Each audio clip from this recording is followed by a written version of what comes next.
Bueno, buenas tardes. Hoy nos encontramos con el profesor Luis Díaz Matajira. Él es doctor en economía, docente de la Universidad de los Andes, de la Facultad de Administración, y hace más o menos 17 años hace parte de un grupo de investigación, un grupo en realidad es un proyecto de investigación global que se llama STEP Project, y en este proyecto, tú me corriges, Luis, básicamente está dedicado a investigar las empresas familiares en el mundo.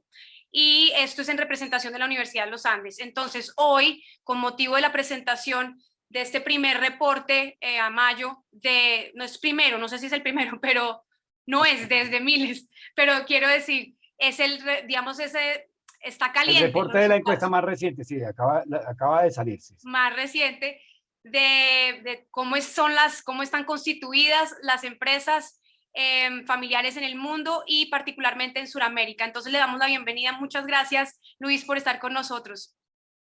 Muchas gracias, Carolina, por la invitación, y pues tienen la exclusiva de este lanzamiento global que hacemos hoy del reporte de la última encuesta que realizamos en el marco del proyecto del Consorcio Global STEP, y pues compartir un poco de información, por lo menos invitarlos a que después indaguen más sobre el tema y que podamos abrir espacios de conversación hoy y a futuro, y seguramente invitarlos a participar en las futuras encuestas y casos que hagamos.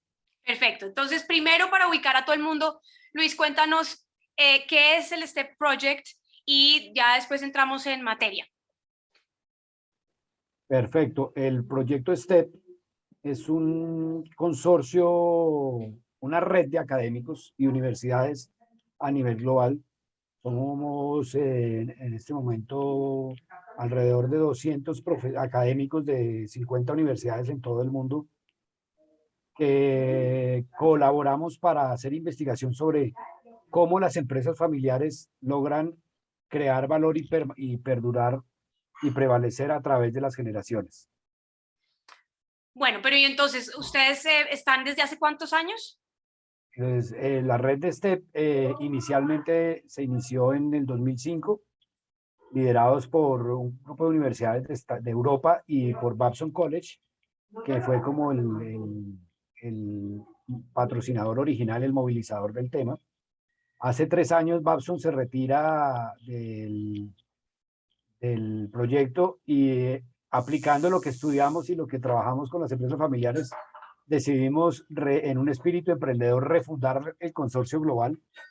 De hecho, los Andes somos parte de los que fundamos nuevamente, refundamos el proyecto, y ahora somos un consorcio con personalidad jurídica independiente.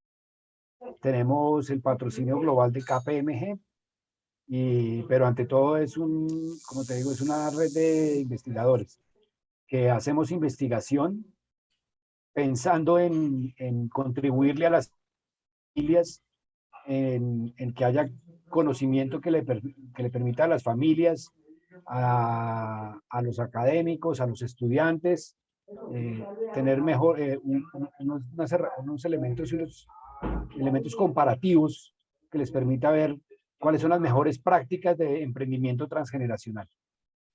Ok. ¿Y qué países intervienen así rápidamente?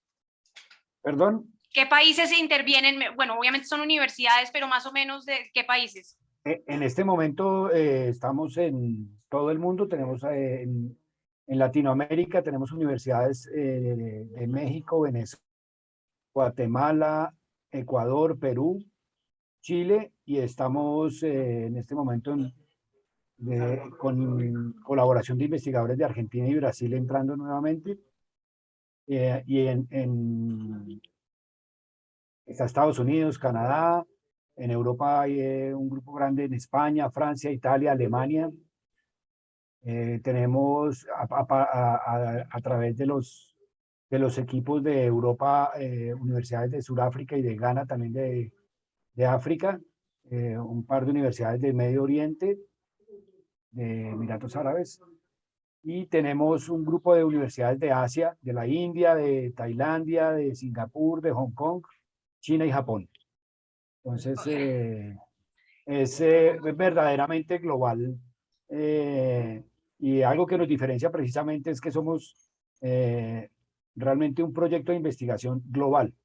Tradicionalmente la investigación en empresas de familia ha estado muy centrada en Europa y Estados Unidos, liderada por los propios académicos de esos países, y esta red es precisamente una apuesta para aprender del tema en todo el mundo, reconociendo que además en todo el mundo hay familias, y en todo el mundo hay familias que vienen desarrollando emprendimientos, empresas, creando valor.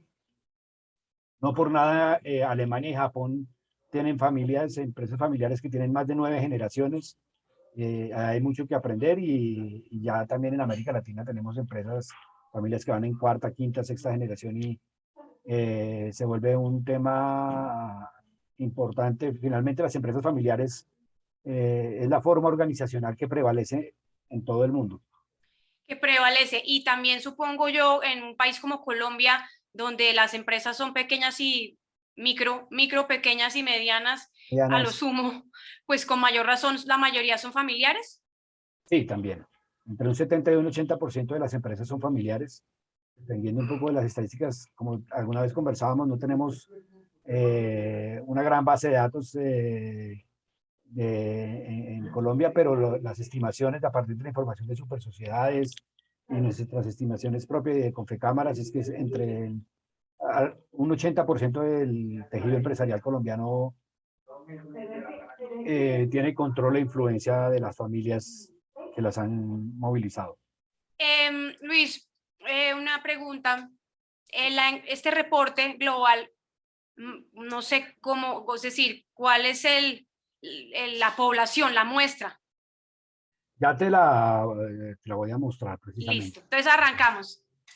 Sí, entonces, de hecho sí, ya tenemos en las 4 encuestas que tenemos en los últimos 5 años, ya tenemos datos de más de 5.000 empresas en el mundo, pero esta en particular, este informe lo llamamos el poder de regeneración que tienen las empresas familiares, y cómo a través del emprendimiento transgeneracional las empresas familiares logran superar situaciones de crisis. El año pasado publicamos un reporte sobre cómo estaban manejando la crisis y cómo la estaban superando, las estrategias. Este es ya cómo es que las empresas familiares precisamente logran crear valor.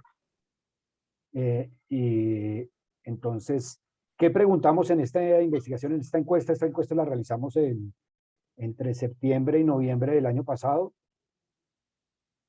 y precisamente exploramos cómo las empresas familiares precisamente logran mantenerse adelante de la competencia, logran mantenerse a pesar de las situaciones difíciles que han enfrentado. ¿Cuáles son las variables clave que explican precisamente esa capacidad de crecimiento, de mantenimiento y de perdurar en el tiempo? ¿Y cómo es que se mantiene ese espíritu emprendedor de las primeras generaciones a través de las nuevas generaciones? Y eso es un punto importante que diferencia al proyecto STEP, y es esa mirada desde la perspectiva del emprendimiento como elemento fundamental que permite a las empresas y a las familias crear valor a través de las generaciones. Entonces, aquí tenemos unos datos generales de la encuesta, de los resultados que estamos presentando. Tenemos información de casi 2.400 empresas en todo el mundo, cubriendo 70 países. Es una encuesta que se realizó en 18 idiomas.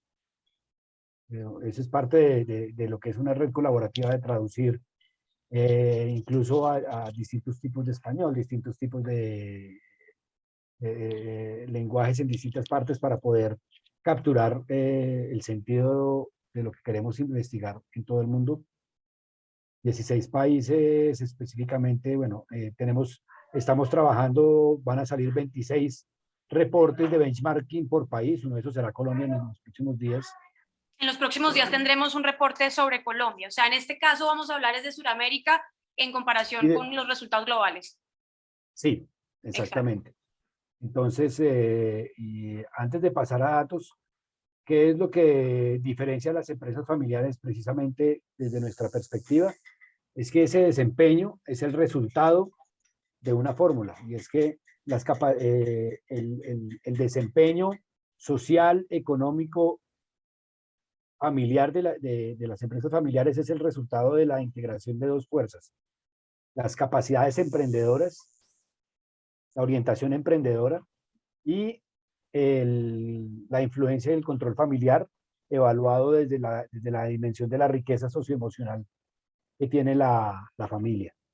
Entonces, la orientación emprendedora, la miramos a partir de tres dimensiones: la capacidad de innovación que tienen las familias y las empresas familiares, la capacidad de asumir riesgos, y la capacidad y qué tan proactivas son en identificar nuevas oportunidades y aprovecharlas precisamente para movilizar nuevas oportunidades de creación de valor. La influencia familiar, evaluada desde lo que llamamos la riqueza socioemocional, que tiene que ver con el control y la influencia de la familia, la importancia de la reputación y la identificación que tiene la familia con la empresa, y ese apego emocional que se vuelve fundamental en este tema. Y esta es una de las investigaciones que logramos evaluar el desempeño de una manera holística. No solo estamos mirando el desempeño desde la perspectiva tradicional de cómo es el desempeño financiero o económico de la empresa, sino que tenemos información del desempeño no financiero en términos de logro de objetivos familiares, de riqueza socioemocional, en términos de desempeño emprendedor y de la organización emprendedora, en términos de desempeño social interno, en términos de cómo se movilizan políticas hacia los trabajadores, y el desempeño social externo medido específicamente hacia las políticas, hacia el cumplimiento y el desarrollo de actividades que protejan el medio ambiente. Entonces, tenemos casi que un rango de lo que llamaríamos de creación de valor económico, social, ambiental y familiar. Recordar un poco como en esa idea de que el famoso triple bottom line de la sostenibilidad, pero en las empresas familiares son 4 dimensiones, porque el valor familiar se vuelve importante.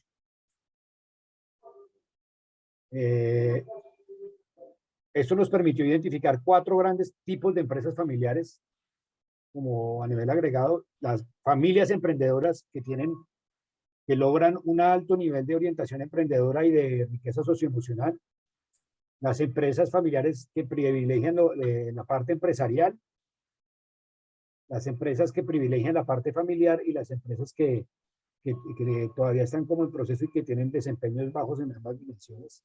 Esto como dimensiones y características grandes.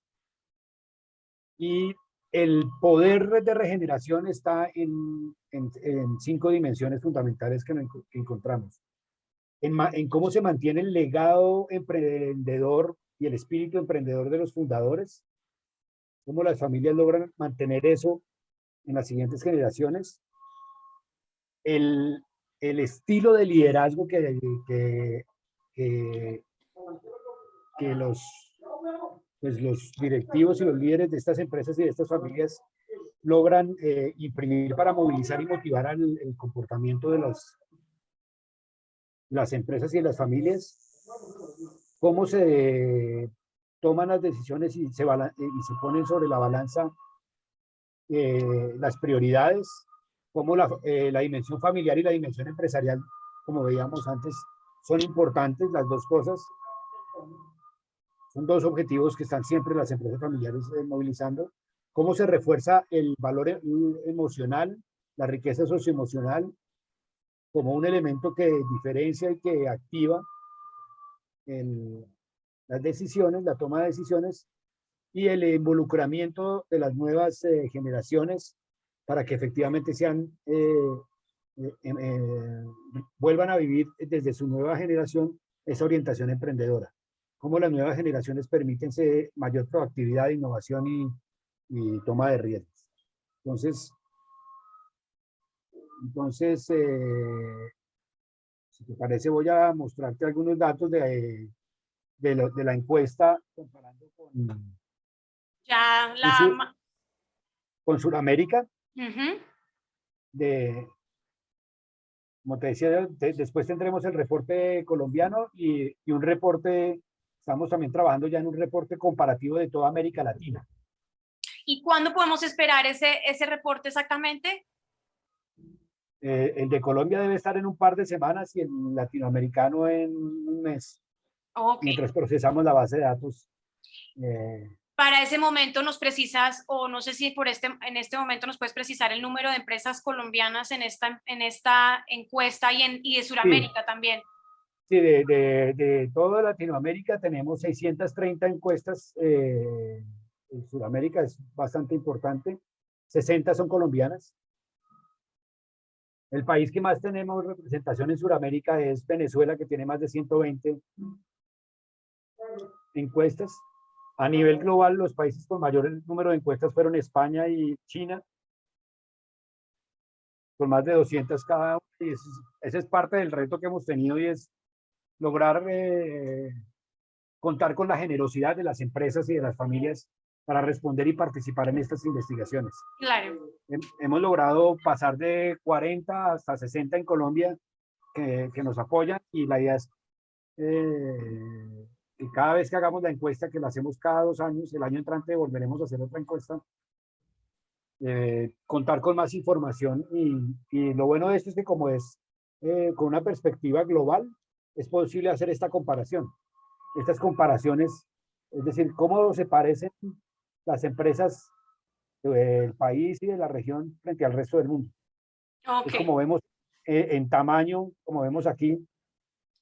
Yo estoy eh, la, viendo, espérame la, porque creo no se está visualizando, o sea, no estamos viendo lo que tú estás viendo.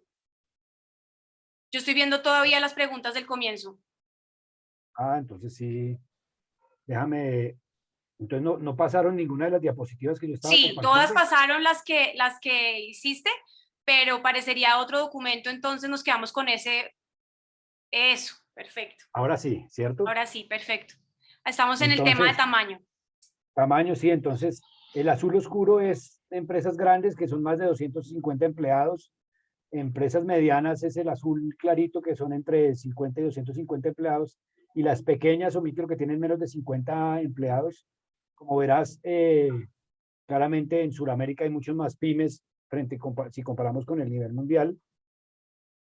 Pero el 17% son empresas grandes frente al 26% que tenemos en la muestra a nivel global. La mayor representación de empresas grandes en el mundo está en la región de Asia-Pacífico.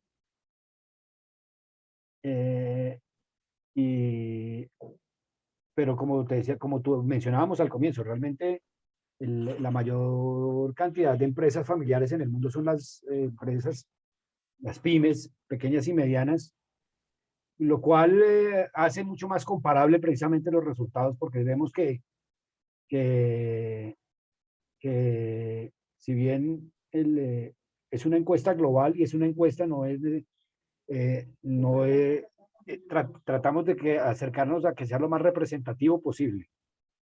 Ok. Si bien, Sí, si bien no uno tenemos esa, no ve uno tanta diferencia, o sea, queda uno como al contrario, en este caso específico, no, es más bien sí, similar. claro, sí, Ok, son bastante similares. sí. Eh, ¿Cuántas empresas la familia controla? Y vemos que a nivel global el 70% controlan una sola empresa y hay un 30% que controlan más de 2 empresas. De hecho, el promedio es que controlan en promedio 5 empresas. Pero eso qué quiere decir? Que una empresa familiar tiene, Una misma familia. una misma familia tiene más de una empresa, Sí, exactamente. pero son El 30, empresas pegadas a la empresa madre. no necesariamente. Ok, Eso es parte de lo que hemos encontrado en estudios previos, que controlan en promedio entre 5 y 7 empresas, no necesariamente todas coordinadas y articuladas en un grupo, como ocurre en algunos casos en Colombia, pero sino que la familia tiene control sobre ese número de empresas. Aquí pero vemos, increíble, o sea, lo que uno ve entonces es que los países asiáticos entonces tienen son monoempresas y las otras en cambio son, o sea, estos países las de América y el Suramérica tienen un porcentaje mayor de empresas de la familia. Sí, donde el emprendimiento efectivamente se vive y la creación de valor no se centra en solo una empresa, sino en múltiples empresas. De ahí se explica seguramente por qué en Sudamérica y en Colombia el caso de los grupos económicos se vuelve un caso distintivo de forma organizacional, ¿no? Claro. Y refleja de alguna manera esa idea también en entornos turbulentos no poner todos los huevos en la misma canasta, como dirían, ¿no? Y Sí. la diversificación como una estrategia para proteger la riqueza familiar y la riqueza empresarial. Ok. Y es parte de lo que nos muestra por qué cuando uno piensa en la familia como la creadora de valor y no en la empresa, porque es que sí se puede pensar en que las empresas familiares y las familias empresarias crean valor más allá de la tercera generación. Puede que la empresa original haya desaparecido en la primera o en la segunda o en la tercera, pero mirando aquí la capacidad emprendedora, la posibilidad de permanecer en el tiempo y de perdurar más allá de la tercera o cuarta generación es mucho más grande cuando hay un portafolio emprendedor como este. Pero esto lo que también revela es que la tendencia mundial en últimas es de monopolio, o estoy diciendo algo muy absurdo. Monopolio no, de una, digamos, si bien la mayoría siguen siendo propietarios de una sola empresa, la tendencia es hacia tener múltiples empresas. Claro, pero lo que estamos viendo es que son más familias con más empresas, que en últimas es el mismo dueño, quiero decir.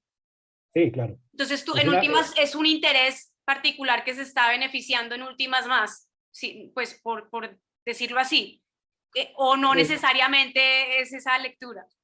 No necesariamente es esa lectura. Ok.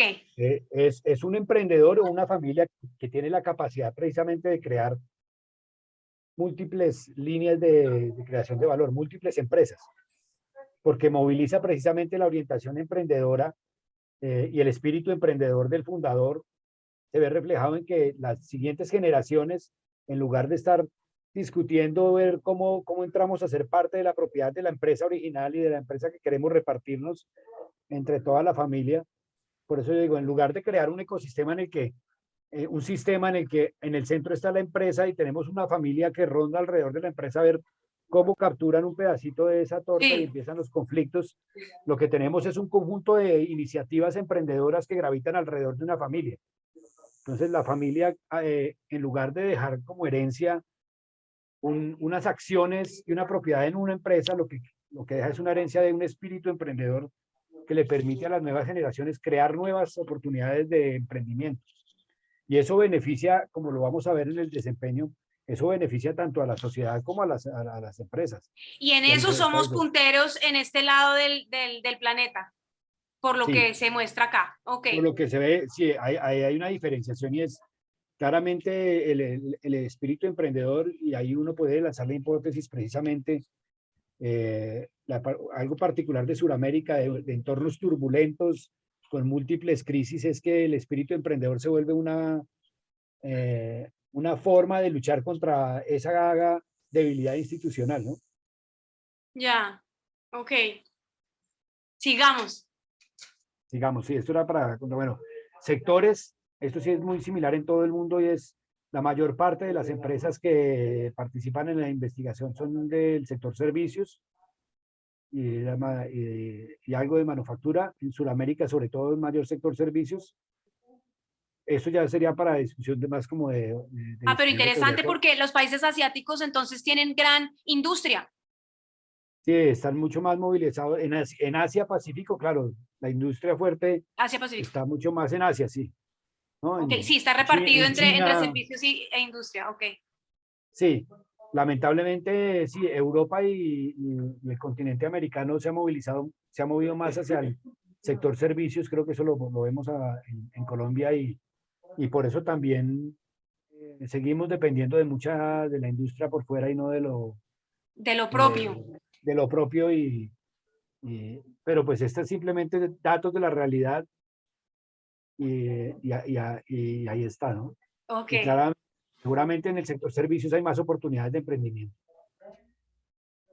Las empresas, el 65%, en todo el mundo es equivalente al 65%, están bajo el control de una sola generación de la familia, mientras que el 35% tienen más de dos generaciones involucradas, dos o más generaciones involucradas. Y estamos idénticos entonces. Sí, ahí no hay mayores diferencias a nivel mundial realmente. Pero en ese espera, sentido, no, es que no entendí esa, en últimas no entendí esa última. Es decir, dice, eh, ¿cuántas generaciones están involucradas en la empresa? Una generación de la actualmente. familia, actualmente una generación o más o dos o más generaciones. Entonces, la mayoría son una sola generación, seguramente, o los fundadores o los hermanos, y precisamente esa pregunta es la que viene aquí, y es, bueno, Exacto, ¿quién las lidera? exactamente. Entonces, aquí tenemos el 49, en América Latina, en Sudamérica, el 49% están en primera generación, el 37% es segunda generación, el 11% es tercera generación y un 3% están en cuarta generación. A nivel global vemos que tenemos un 2% que están en quinta o más generaciones. Como vemos, eso está concentrado especialmente en Europa. Casi que podría asegurarte que eso está concentrado en Alemania, de ahí las más longevas. Interesante. Entonces, pero además esto muestra que sí, las empresas sí viven más de 3 generaciones, aunque la mayoría siguen estando en esto, y por eso veíamos en estudios previos el reto de la sucesión y de la transición generacional y de la creación de valor a través de las generaciones sigue siendo importante, y en un caso como Sudamérica sigue siendo crítico, y por eso la idea de explorar precisamente cómo es que se crea valor en las empresas a través de las generaciones es importante. Entonces, aquí estos son datos Sí, interesantes tremendo, que buenísimo. comparar. Como vemos en Asia Pacífico, la mayoría es mucho mayor el porcentaje de que están en primera y segunda generación. Pero tienen La- después, al menos después de Europa, son los siguientes. en las que más, Sí, en las demás de quinta, sí, claro. sí. Ahí el efecto Japón seguramente. Sí, ahí la Y, pregunta también que uno se hace es, ¿eso garantiza competitividad en últimas? El hecho de que haya una empresa que lleve 80.000 años, que pase de generación, o sea, genera una estabilidad, me imagino, y una, no sé. sí, claro. Y lo que observamos es precisamente que logran movilizar emprendimientos, identificar, asumir riesgos, ser proactivas, movilizar innovación, y esas que van en cuarta, quinta generación usualmente son las que tienen más de una empresa, que han creado Ah, múltiples ya, empresas. ya. Entonces, ¿qué era lo que yo te decía? Ya, incluso puede que la empresa original con la que arrancó la familia ya haya desaparecido, pero ya la quinta generación sigue activa a través de los emprendimientos que han surgido a lo largo de la historia. Ya, perfecto. Que esa es la diferencia entre mirar la empresa y mirar la familia. Ok. Que sería Bueno, interesante ver, comparar el número de familias versus el número de empresas. ¿Ese número lo tenemos? en este momento aquí no lo tengo, pero lo puedo verificar, pero en principio, precisamente los que nos respondieron fueron 2.400 líderes de familia.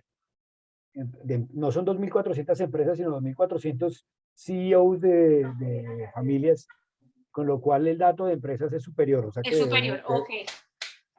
deben ser aproximadamente 3.000 empresas representadas en esas 2.500 personas que nos respondieron. Ok. El porcentaje de propiedad que tienen las familias sobre las empresas, como vemos, un 90% en el control en Sudamérica, eso ya lo habíamos validado antes. En Asia Pacífico pareciera que hay una mayor apertura a tener otro tipo de accionistas involucrados. Y en las Américas baja frente a Sudamérica es porque en Estados Unidos también hay mayor apertura a inversionistas, a tener otro tipo de Y socios. El ustedes control, unen, bueno, si es que unen por conti, pues no, está bien. Por continente, sí. Sí, exacto, no, no están dividiendo ahí. Entonces, obviamente, Estados Unidos jala un montón el componente nuestro. En las Américas. Sí, en En América. Sudamérica es el 90%. Ah, en Sudamérica, perdón. Ah, listo. Ah, ok. Bastante alto, sí. Sí, bastante alto. De hecho en estudios anteriores, este porcentaje en México era del 98%, en Colombia del 97%. Es decir, eh, hay Un eh, hermetismo. sí, mientras que en Brasil era como del 80 y algo por ciento, entonces veíamos como en Brasil hay más apertura a tener otro tipo de eso. Hay un mucho mayor cerrado control familiar en Colombia, en México, y eso también es una característica particular de América, de Sudamérica, que vamos a ver con los resultados de desempeño, y es Interesante. que se privilegian los objetivos familiares, pareciera, ¿no? El Sí. número de miembros, en promedio, el número de miembros de la familia que tienen propiedad, que tienen acciones en las empresas, como vemos es de entre 5 y 6 personas, 5 personas. Este es estándar en todo el mundo. Muy increíble que Eh, sea tan parecido. Europa es un poquito menos, seguramente son familias con menos número Menos numerosos, sí. menos numerosas. De hecho, hubiese esperado un poco más en Sudamérica con familias más numerosas, pero aquí hay una cosa interesante que también diferencia y es, a nivel global, el 19% de las CEOs son mujeres, de las líderes de empresas familiares son Y mujeres, el nosotros somos 81% son más, hombres. En Sudamérica es la región con un mayor porcentaje de mujeres liderando empresas familiares. Esa sí es una diferenciación y empezamos a ver una diferencia en Sudamérica con el tema de liderazgo y es hay una mayor participación de las mujeres como líderes de empresas familiares. interesante eso. No sabe uno si es Que porque las mujeres son madres solteras o qué, y emprendedoras. no, O eso no no, existe. no, seguramente existe, pero no tenemos cómo mirarlo exactamente, Bueno, ok, tremendo. pero lo tenemos y lo hemos visto en Sí, Colombia que tenemos unas empresarias impresionantes cada vez más, ¿no? interesante. Entonces Esto estilos es de liderazgo. interesantísimo, que Sí, si lo puedes explicar. sí, claro. En el marco, digamos que lo que hemos observado es que dentro de las familias y las empresas familiares siempre hay unas estrategias y unas culturas y unos estilos de liderazgo que prevalecen en términos de precisamente de cómo se moviliza la toma de decisiones, de cómo se motivan a los distintos stakeholders para lograr los objetivos. Y aprovechamos esta encuesta para evaluar precisamente eso. Preguntamos, bueno, ¿será que el estilo de liderazgo genera diferencias en este tipo de empresas que crean valor? Y entonces evaluamos tres tipos de tres estilos de liderazgo que en la literatura han sido bastante evaluados. Un estilo de liderazgo autoritario, que es seguramente algo que asociado a comportamientos de paternalistas, que reflejan una autoridad central, ¿no? Que tienen un liderazgo muy centrado en esos comportamientos morales deseados Y muy de los jerárquico. fundadores, muy jerárquico. Está el famoso liderazgo transformacional, que es el liderazgo que moviliza valores, comportamientos y actitudes y que es capaz de transformar esos valores. Es muy motivacional, inspira a los seguidores alrededor de un propósito. Y está el carismático, ¿no? Que está mucho más centrado precisamente en las características de la personalidad del Del líder líder. y cómo es capaz de movilizar inspirar, pero es muy a partir de esa. Pero entonces, en ese caso, ¿qué sería? Digamos, Apple sería transformacional o carismático, con un Steve Jobs en su momento. Bueno, un Steve Jobs y tal vez una mezcla entre carismático y transformador, pero más carismático seguramente. Más Bueno, carismático, sí, sin duda. ante cierto público, ¿no? Porque también uno lee la biografía y puede encontrar que tenía comportamientos bastante autoritarios en un momento dado. Ya, Finalmente, como tal, ahí sí como diría Max Weber, pues no existen, en la realidad no va a existir seguramente en una 100%. organización una cosa pura del 100% de uno u otro, pero sí hay unos rasgos que prevalecen de esos estilos. Ya. Y eso es lo que aquí vemos a nivel, comparando regiones, en el liderazgo autoritario, lo que encontramos es que Sudamérica es el que más Obvio. porcentaje y nos imaginamos, inmediatamente pensamos en ese paterfamilias y en el estilo paternalista de los fundadores, toman todas las decisiones, ¿no? Seguido de Medio Oriente y África, y ahí vemos los Europa está rasgos muy bien. culturales. Europa es el que menos tiene, y Asia media, y Europa es el que menos tiene, se autoidentifica como liderazgos autoritarios.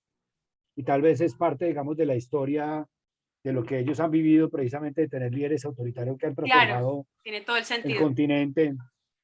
Seguramente en Rusia podrá cambiar si tomáramos a Putin como modelo, pero Se sale de sí, pero del mira plan. que a pesar del rasgo prevalente del estilo autoritario en Sudamérica, Sudamérica es Sí, muy particular porque combina el estilo autoritario con el estilo transformacional, es decir, cada vez más hay y lo vemos seguramente con el 26% de mujeres que lideran las empresas familiares, seguramente ahí puede haber alguna correlación no interesante. necesariamente. No, Eso yo sé, también es una pero, tendencia de pensar que la mujer es todo sí, no, candor. pero los estudios de liderazgo femenino ¿Muestran eso? sí muestran algunas cosas asociadas a eso, pero es interesante ver cómo Sudamérica ha cambiado. Uno podría pensar que hace 50, 60 años esto era 90% autoritario. Y es interesante ver que que hay una combinación Interesante. con eso, ¿no? Chévere. En Asia Pacífico la dimensión transformacional sí parece como que no es tan significativa. Es curioso. Y el carismático, pues es como, parece como similar en todas las regiones. No hay como pues, como todo, pareciera que Es que es más Sudamérica claro también, como indicador el transformacional y el autoritario que el carismático. Pareciera ser un poquito difuso como sí, indicador. claro. Sí, Creo que seguramente los también tiene algo de eso. resultados, seguramente en los ítems de la encuesta puede haber ahí, eso es lo que estamos en este momento ya como académicos investigando, analizando los datos en ese detalle estadístico. Por ahora estos son descriptivos, esto simplemente es Claro. lo que estadísticas descriptivas que nos dicen, pero ya estamos trabajando en investigación.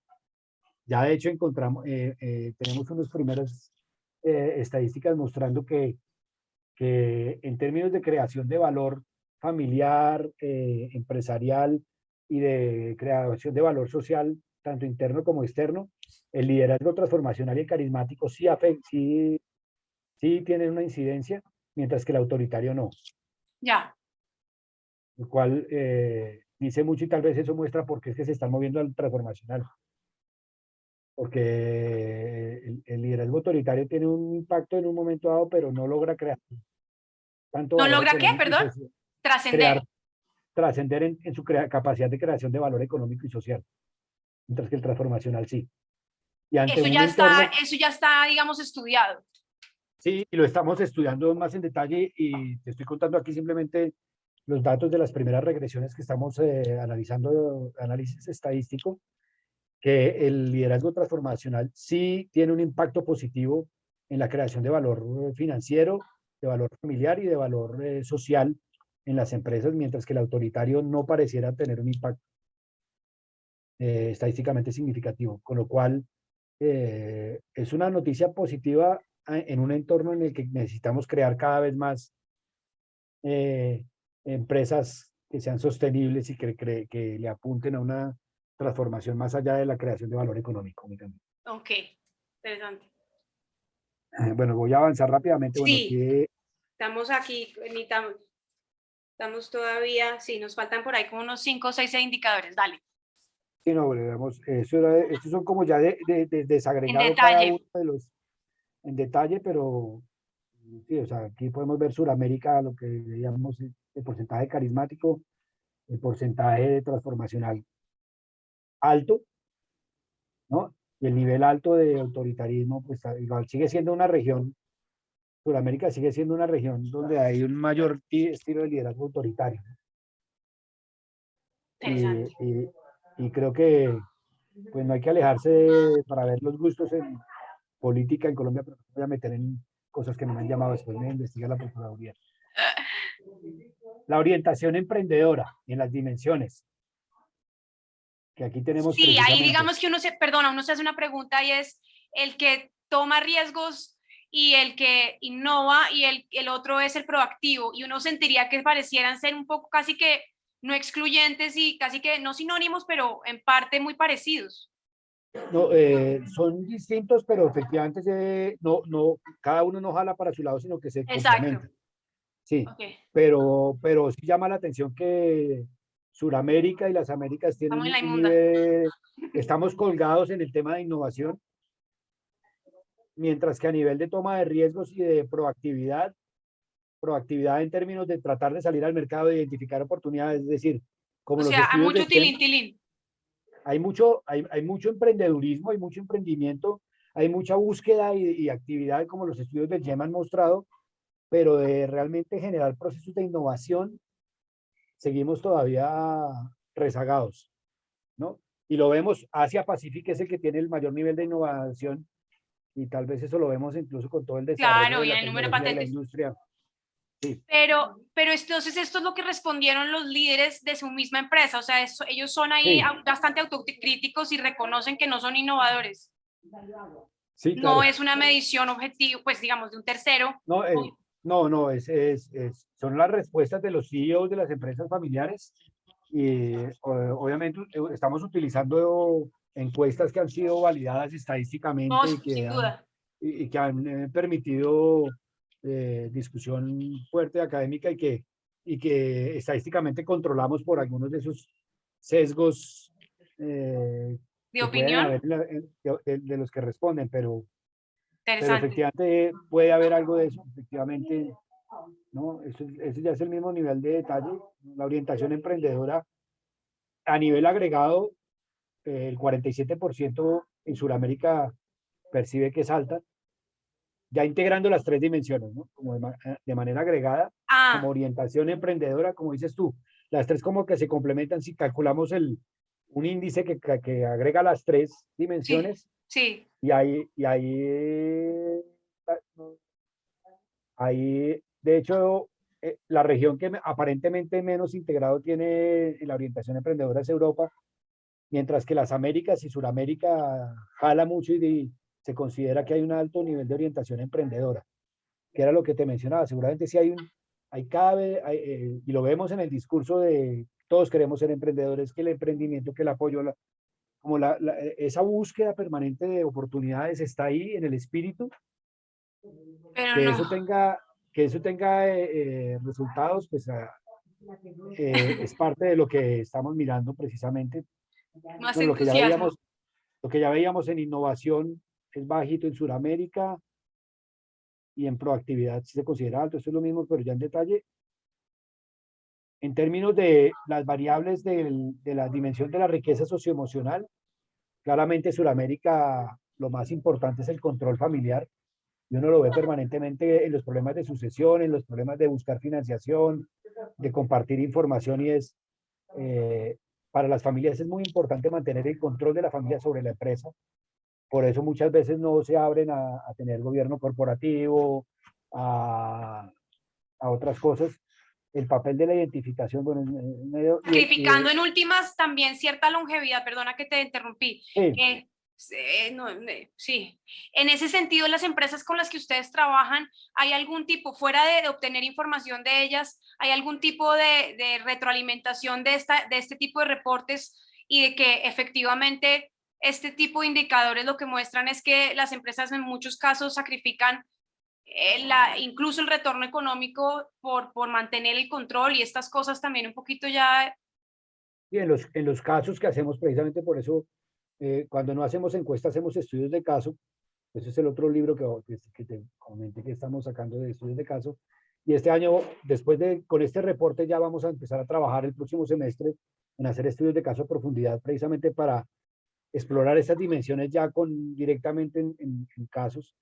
Tenemos casos que efectivamente han privilegiado la riqueza socioemocional frente a, por ejemplo, el desempeño financiero. Casos de empresas que dicen, no, yo no vendo porque es que esto, por muy buena la oferta que sea de vender, pero ¿por qué voy a vender la empresa? Este es el patrimonio de mi familia, de mis hijos.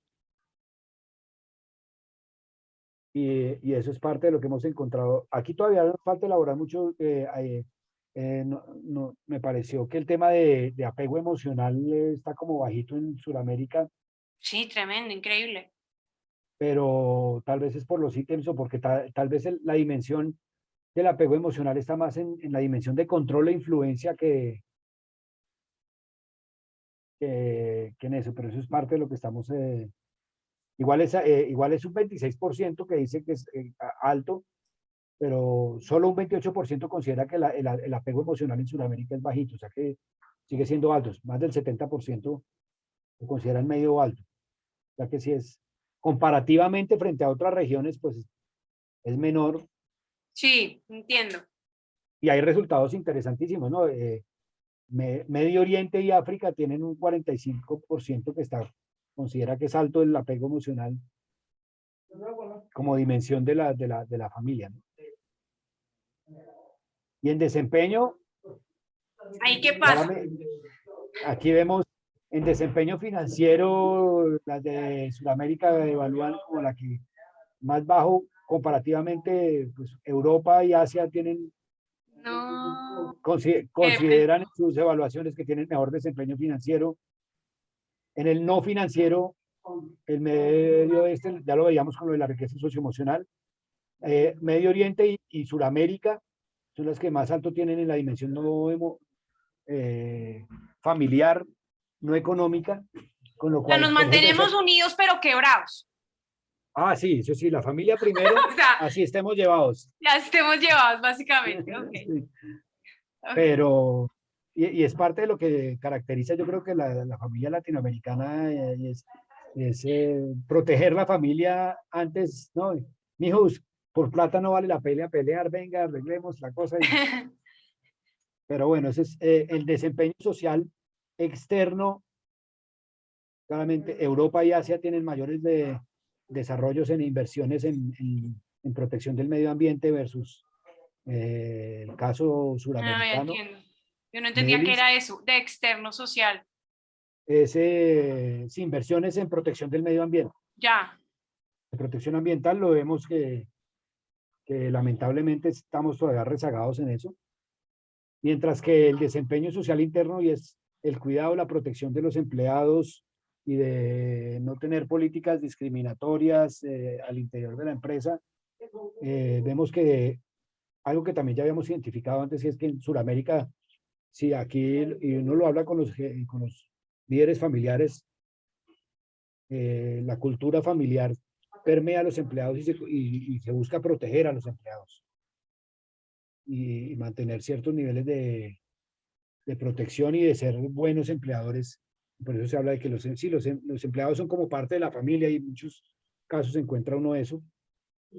Pero ahí sí es muy parecido, digamos que Mm. el tema de la protección laboral y los derechos laborales se nota que es un tema universal que ha calado y las familias empresarias logran, las empresas familiares lo que muestran es que eh, son abanderadas en eso. Ya. Y bueno, yo creo que esos son como los principales, estos ya son Tremendo. los detalles. Bueno, ¿qué tanto gobierno corporativo? Siempre es un tema que importa, ¿no? Si las Sí, empresas si se tiene una bastante. un tema de junta directiva, ¿se tiene junta directiva o no? En Sudamérica el 42% no tienen junta directiva. No, pero A nivel increíble el mundial, global. El global es pues idéntico. sí, es uno de esos temas que se considera importante, pero a las familias ceder control es difícil y muchas veces creen que tener junta directiva es entregar el control. Porque claro, como yo ya no soy el dueño, yo como dueño ya como junta directiva no puedo tomar todas las decisiones, porque la junta directiva asume unas responsabilidades, con esa mirada societaria, se vuelve importante, es interesante esto. Sin Pero embargo, una vemos junta que directiva puede, que no hace parte de la familia, puede, digamos, no puede hacer nada con los accionistas que son familiares, porque los accionistas son accionistas, pero sí puede decidir si un miembro de familia no es idóneo para un cargo. claro, Eso es en lo un que hace momento una dado, junta. claro, en un momento dado puede, en el marco de los acuerdos que tengan las familias, en el marco del protocolo y esas cosas, una junta sí puede definir esas políticas con la administración de la empresa y, y, y eso va, y el tipo de inversiones. Ah, bueno, pero es Lo que que aquí simplemente dice cuántas tiene juntas directivas. Esas sí, juntas directivas pueden estar, no, eso no supone que sean externos. no, Exacto, no, entonces estoy en... de hecho, usualmente en estudios previos de STEP hemos encontrado que el número promedio de miembros de una junta directiva son 7, con la mitad familiares, la mitad externos. Ya. Pero pues son estadísticas previas. En este caso, en esta encuesta, esto muestra esto. Vemos que claramente Europa y Asia-Pacífico tienen una mayor apertura ya a tener junta directiva, a formalizarse en ese sentido. Creo que la junta directiva lo que también refleja es un mayor grado de formalización Exacto. de la empresa. Y eso sí, creo que hay que ser conscientes en Sudamérica y en Colombia en particular.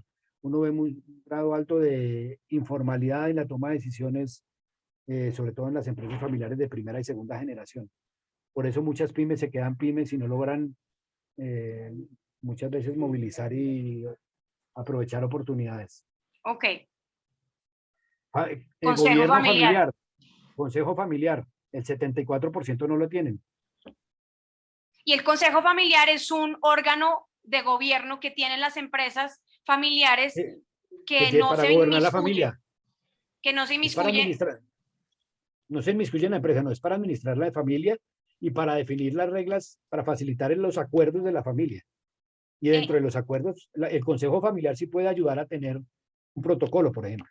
Es el consejo familiar el que lidera el proceso para elaboración del protocolo que establece las reglas de cómo la familia se relaciona con la empresa. Pero, y para gestionar los temas de conflictos familiares y demás. Pero Es eso no es decir, un órgano legal, pues eso no, no no, no, tiene. no. No, esto es simplemente una buena práctica que hemos encontrado y es que eh, en una empresa familiar no solo hay que gobernar la empresa, hay que gobernar la familia también, porque finalmente y nuestro proyecto precisamente lo que ha encontrado es que una familia saludable es la que facilita la creación de valor y la competitividad de la empresa familiar, más que una empresa saludable. Una empresa saludable puede terminar acabando con la familia porque terminan peleándose por esa gallina de huevos de oro tan bonita, mientras que cuando la familia es la que es saludable, hay más posibilidades de que la empresa logre mantenerse. Ya. Y ahí el gobierno familiar y los acuerdos familiares son muy importantes. Y sin embargo vemos que la capacidad de ponerse de acuerdo y de sentarse Sí. como familia no es fácil porque finalmente hay cosas que no queremos discutir en familia no, porque discutir con el papá o con la mamá o con los hermanos no es fácil, nunca será fácil. Pero increíble que sí, y en Asia es donde es peor el asunto. Sí, y esto es lo que explica por qué no hay planes de sucesión, porque el 70% de las empresas en el mundo no tienen planes de sucesión, porque ni siquiera tienen la capacidad de ponerse de acuerdo como familia, pues. Eso indica un alto nivel de conflictividad, de falta de eh, negociación. que puede explicar un mayor potencial de conflictividad, ¿no? No la Ya. existencia efectivamente de esa conflictividad, pero un mayor potencial de conflictividad, porque el Consejo de Familia sí ayuda a eso, a que haya un espacio para gestionar los conflictos de una manera constructiva y Luis, pero adecuada. ¿qué tanto hacen ustedes cuando, bueno, evidentemente en este caso y en este reporte no, pero hay reportes en los que ustedes comparan la empresa familiar y la no familiar en estos mismos términos, en En donde uno algunos, puede entender que sí, es, ok, y sale ganando este modelo? pues son modelos distintos. Realmente en la empresa no familiar es muy difícil comparar porque no hay gobierno familiar, allá todo es gobierno corporativo. Los accionistas son uno más y por eso ahí no hay Pero normas. digamos, hay muchos indicadores que podrían ser, todos de los que Sí, tenemos acá son un montón. sí, claro. Y en la encuesta anterior sobre COVID, pudimos comparar empresas familiares y no familiares y encontramos una orientación emprendedora mucho más grande en la empresa familiar, por ejemplo. Ya. Entonces, digamos, ya para cerrar, ¿cierto? Estamos ya cerrando. Sí. Bueno, pues tremendísimo, tremendísimo el reporte. Las cosas que más te impactaron para cerrar, que digas tú, venga, esto dan ganas de meterle el diente para la siguiente. Yo creo ¿Qué que cosas? esa combinación de estilos de liderazgo y tipos de desempeño, creo que es un tema que precisamente estamos evaluando y es, bueno, ¿cuál tipo de liderazgo favorece más cierto tipo de desempeño? El solo hecho de ya unos primeros estudios, análisis nos muestran que el autoritario no es tan efectivo, es un mensaje duro y importante y es, señores, eso sí, yo tengo el poder aquí, yo tengo la última palabra, no siempre es lo que la familia y la sociedad requiere de la empresa si quiere permanecer en el tiempo y si realmente quiere dejar un legado emprendedor, ¿no? Entonces creo que hay una dimensión, Y eso obviamente sobre en la esta base no también exploramos, de también puedo explicar por qué, bueno, no sé, tú dirás, pero este bajo nivel de innovación es que es muy claro, curioso porque por más de que, si me acuerdo bien, las empresas en su mayoría tienden a ser más autoritarias, excepto las europeas, ¿no? Europa sí, le da más bajito, pero en general veíamos que las asiáticas mantenían esto, pero eso no quería decir que no fueran innovadoras. exactamente, pero Entonces es obviamente, curioso. claro, esto es comparando estos descriptivos, ya lo que estamos haciendo precisamente como académicos en las redes es hacer estos análisis estadísticos de esas relaciones que estás planteando. Ya. Y seguramente ahí es donde, no sé, que era lo que yo te decía, ya encontramos algunos datos asociados a estilos de liderazgo versus ciertos tipos de desempeño. Y Pero que ya eso que me efectivamente. dices es interesante. ¿Cuál es la correlación entre los estilos de liderazgo y la orientación emprendedora? Y seguramente uno sí, algo que tú planteas ahí puede ser interesante y lo vamos a mirar seguramente, y es este bajo nivel de innovación será asociado precisamente a esos estilos de liderazgo autoritario. Seguramente, porque no permiten tanta opción ni participación. Participación, sería lo lógico. Pero uno ve Sí, que Asia Pacífico, mira, sí, son innovadores, pero son autoritarios. ¿No? Eso lo veíamos ahí más arriba. claro, o sea, ¿qué quiere decir? Que hay otras variables que están, pero Asia-Pacífico no es tan autoritario como Middle East y Sudamérica. No, Está en un nivel medio. evidentemente. Tienes razón. O sea, es decir, y Europa sí es innovador y eso, es decir, Sí, eh, Europa es hay, más sana, más saludable. hay que mirar un poco, habría que comparar, digamos, una mirada así a ojo, como dices tú, pareciera indicar que un estilo menos autoritario sí promueve un mayor nivel de innovación o de actitud Interesante. innovadora, de orientación hacia la innovación, ¿no? Y seguramente un estilo autoritario es, no, no, eso no se puede hacer, eso ya no lo hemos hecho, no funciona. ¿Qué es lo que nos pasa muchas veces y por qué las nuevas, durante el COVID lo encontramos, las empresas que rápidamente reaccionaron y empezaron a ser más innovadoras y más proactivas, fueron las que, Más se en las adaptaron. que en las que las nuevas generaciones pudieron entrar más rápidamente y hubo una mayor apertura a que las generaciones a cargo, las generaciones de fundadores, pudieran permitir que las nuevas generaciones eh, trajeran esas ideas. Claro, y hay Seguramente, una cosa interesante que de todas maneras me acuerdo que mencionaste y que para obviamente cerrar, y es que de todas maneras, por más innovación, sí en uno de los indicadores en donde veíamos quién está a cargo, en todas está la primera generación, es la que está en cargo, ¿cierto?